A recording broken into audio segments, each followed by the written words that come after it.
Et voyons maintenant quels sont nos thèmes, nos fameux thèmes du 4 à la suite de ce soir. Il y a d'abord, regardez, la pudeur dans tous ses états.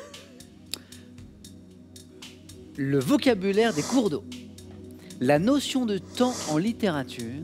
Et bien sûr, notre thème mystère, si mystérieux qu'à la maison, vous pouvez découvrir dès maintenant sur Internet. C'est à Philippe, notre double champion déjà, de choisir en premier. Je vais prendre le vocabulaire des cours d'eau. C'est parti. Vocabulaire des cours d'eau. Qu'est-ce qui vous a fait rire, Philippe? Je sais pas, mais à chaque fois, c'est des thèmes qui ne me parlent pas beaucoup. Alors. C'est fait exprès. Oui, j'ai compris. Qu'en fait, j'étais pas là pour, c'est censé être pour difficile. être dans le facile. Eh ben, c'est réussi. Le vocabulaire des cours d'eau. Philippe, on y va? Oui. Alors. Top. Par quel mot court désigne-t-on l'endroit d'une rivière où le niveau de l'eau est assez bas pour qu'on puisse traverser à pied? Le gué. Quel terme dérivé du participe passé féminin d'un verbe du troisième groupe désigne l'élévation du niveau d'un cours d'eau?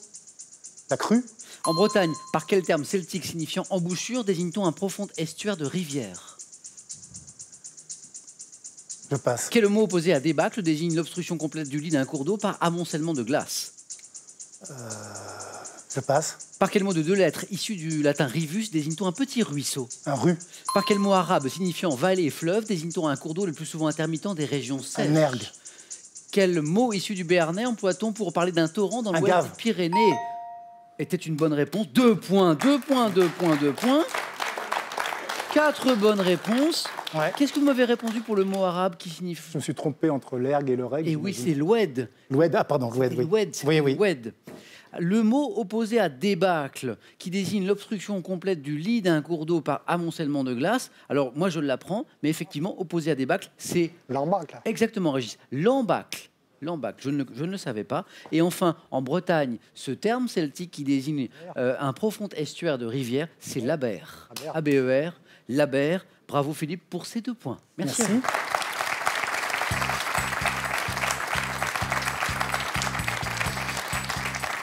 Régis, j'ai l'impression qu'il vous aurait plu ce thème, non? Oui, Oui.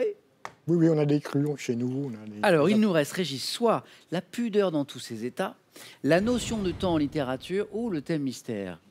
Au hasard Balthazar, le mystère. Au hasard, Balthazar, c'est parti, le thème mystère.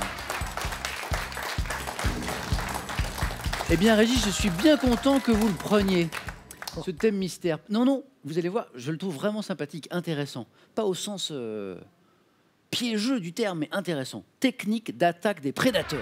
Oh, Qu'est-ce que vous en pensez? J'ai l'impression que... on vient me chercher. Prêt? Non. J'y vais quand même. Oui. Top. Quel rapace qui compte des individus capables de fondre en piqué sur leur proie est représenté par l'espèce dite pèlerin? Faucon. Quel lacertilien dit de Komodo inflige plusieurs... Varan. Quel poisson marin carnassier, également appelé brochet de mer, s'attaque furieusement aux bancs de petits poissons qui l'encerclent? Poisson marin carnassier, brochet de mer. Exocète, non. Quel mammifère carnivore d'Afrique devant son nom latin signifiant loup d'Éthiopie chasse en meute ses proies qu'il poursuit à grande vitesse? Un licaon, non. Quel poisson des mers chaudes et tempérées, également appelé poisson épais, est doté d'un long rostre? Espadon. Lequel? Quel petit oiseau vivement coloré, également appelé meunier, plonge avec rapidité pour prendre de petits poissons? Martin Pêcheur. Exactement. Hop, hop. Allez quoi, 1 seconde et demie de plus et vous aviez votre 3e point. 2 points, c'est pas mal, Régis, non? Ouais. Oui, mais vous sembliez plus inquiet que cela. 4 bonnes réponses. Le faucon pèlerin, le varan, le lycaon, l'espadon. Finalement, seul celui-ci vous aura manqué. Ce poisson marin carnassier qu'on appelle parfois le brochet de mer, c'était le barracuda. Barracuda, bravo Régis pour ces 2 points.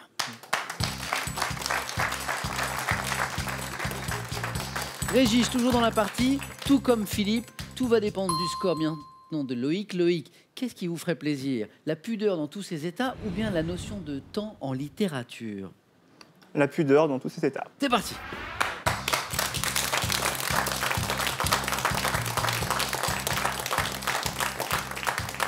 Voici les questions, Loïc. Un petit mot du couchsurfing que vous pratiquez. Qu'est-ce que le couchsurfing?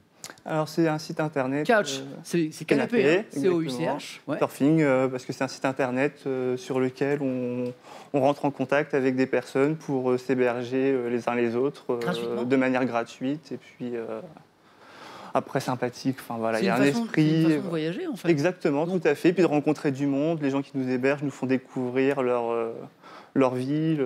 C'est-à-dire qu'on arrive dans une ville à l'étranger, par exemple, ou en France, on va sur le site, et là, on rencontre des gens qui sont prêts à vous héberger gratuitement. Tout à fait, c'est ça. Et on peut soi-même héberger du monde Et c'est Qui voyage. effectivement plein de rencontres. énormément. Le couchsurfing, voilà, couchsurfing, si ça vous Je intéresse. recommande.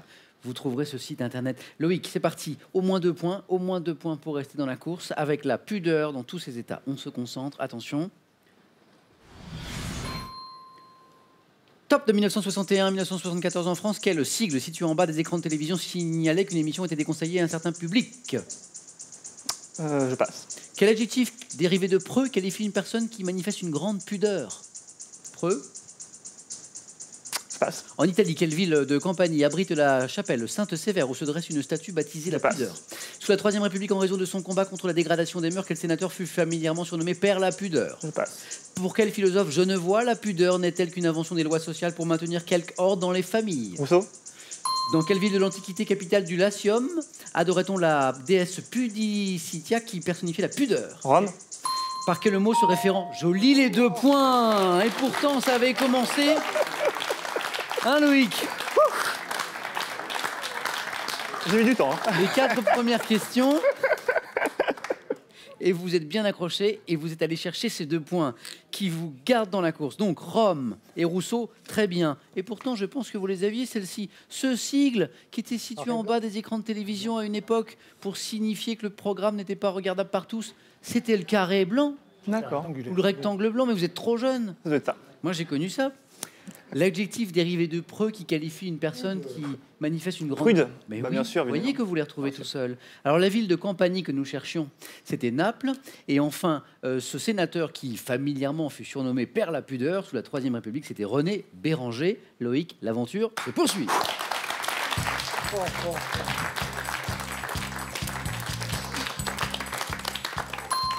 Messieurs, c'est rarissime, mais ça arrive ce soir. Un jeu décisif. À 3, vos scores retombent à 0. Les 2 premiers qui arrivent à 2 points sont donc qualifiés pour le face-à-face. Regardez.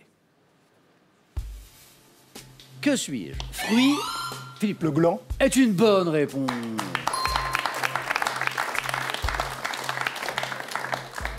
Deuxième question, regardez.